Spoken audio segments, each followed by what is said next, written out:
حضرت موسیٰ کلیم اللہ علی نبینا علیہ السلام one of the amazing personality in the history of Islam, ایک ایسی شخصیت ہے کہ جن کے بارے میں جتنا پڑھیں عقل حیران ہو جاتی ہے۔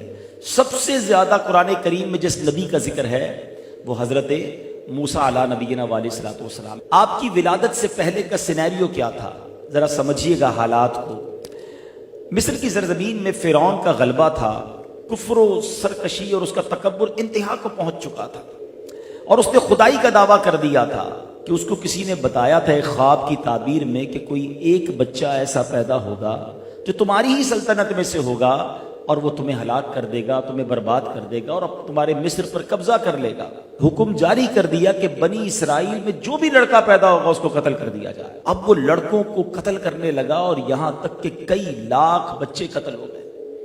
اب اس کے وزیروں نے آ کر اسے بتایا کہ اگر اسی اسپیڈ سے بچے قتل ہوتے رہے، اوپر بوڑھے مر رہے ہیں، نیچے بچے تم آگے بڑھنے نہیں دے رہے، تو آگے جا کے نظام حکومت کیسے چلے گا؟ ہمارا خادم کہاں سے آئے گا؟ نظام کام کرنے والے لوگ کہاں سے آئیں گے؟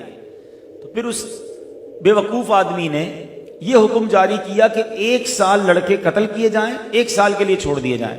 تو جس سال بچوں کو چھوڑ دیا گیا اس سال حضرت ہارون علیہ السلام پیدا ہوئے، مگر جو قتل کرنے کا سال تھا اس میں حضرت موسیٰ علی نبینا علیہ السلام کی ولادت ہوئی۔ وہ کہتے ہیں نا، ہم سنتے ہیں جسے اللہ رکھے اسے کون چکھے۔ آپ کی والدہ کا نام تھا یوحانز اور آپ لاوی بن یعقوب کی نسل سے تھی۔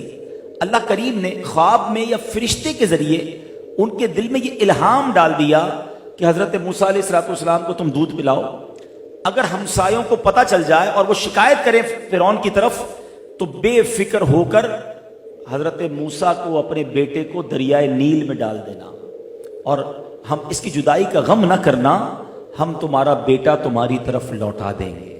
اب یہ کیسا ماں کا دل تھا، ماں اپنے بچے کو دریا میں ڈالے، کبھی دنیا میں سنایا؟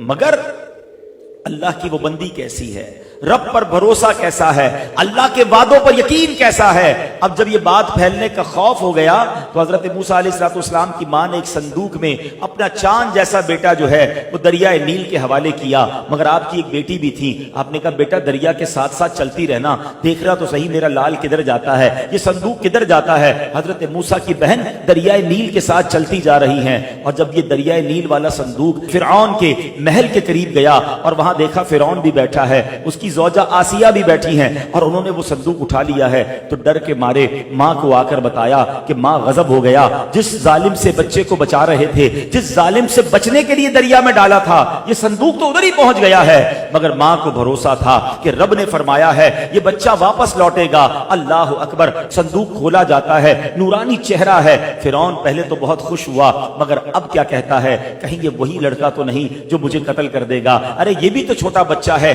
یہ سال تو بچوں کے قتل کرنے کا ہے۔ اللہ اکبر، حضرت آسیہ جو فرعون کی زوجہ ضرور ہیں مگر اللہ والی ہیں، انبیاء کی نسل میں سے ہیں، فرعون کبھی انہیں چھو نہ سکا تھا۔ حضرت آسیہ کیا کہتی ہیں، دیکھو تو صحیح کتنا نورانی چہرہ ہے، اور یہ تو سال سے بڑا لگتا ہے، تم نے تو اس سال والے بچوں کو قتل کرنے کا کہا ہے نا۔ حضرت موسیٰ کی گروتھ بڑی اچھی تھی، آپ کی ہائٹ بڑی اچھی تھی، اور اب وہ کہتی ہیں یہ بچہ ہماری آنکھوں کا نور بنے گا۔ بہرحال فرعون کو کسی طرح اس نے راضی کر لیا، مگر یہ تو بچے کے دودھ پینے کی عمر ہے نا۔ اب بچے کو دودھ پلانے کے لیے آیا لائی گئیں، خواتین لائی گئیں، وہ کسی کا دودھ نہ پیے اور وہ رونا دھونا مچا رہے تھے۔ حضرت موسیٰ کے پاس ان کی بہن پہنچ گئیں اور وہ جا کے فرعون سے کہتی ہیں ایک خاتون کو میں جانتی ہوں، وہ بڑی پاکیزہ خاتون ہے اور مجھے امید ہے یہ بچہ ان کا دودھ پی لے گا۔ اب فرعون نے کہا کسی طرح کوئی ایسی عورت لاؤ جس کا یہ بچہ دودھ پیے۔ اللہ اکبر، اب وہ بہن دوڑتی ہوئی ماں کے پاس آئیں کہ ماں چلو اپنا کام ہو گیا ہے، فرعون کے محل میں چلو، اب تمہیں اپنے بچے کو ہی دودھ پلانا ہے۔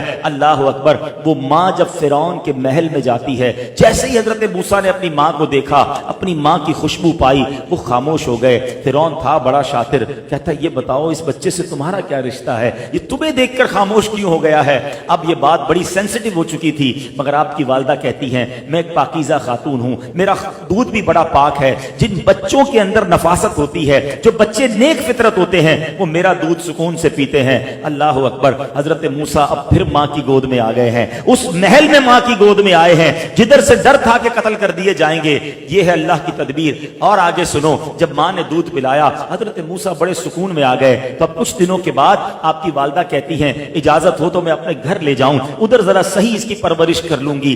فرعون کہتا ہے ٹھیک ہے تم اپنے گھر لے جاؤ. روزانہ دودھ پلانے کی ایک اشرفی دی جاتی, ایک سونے کا سکہ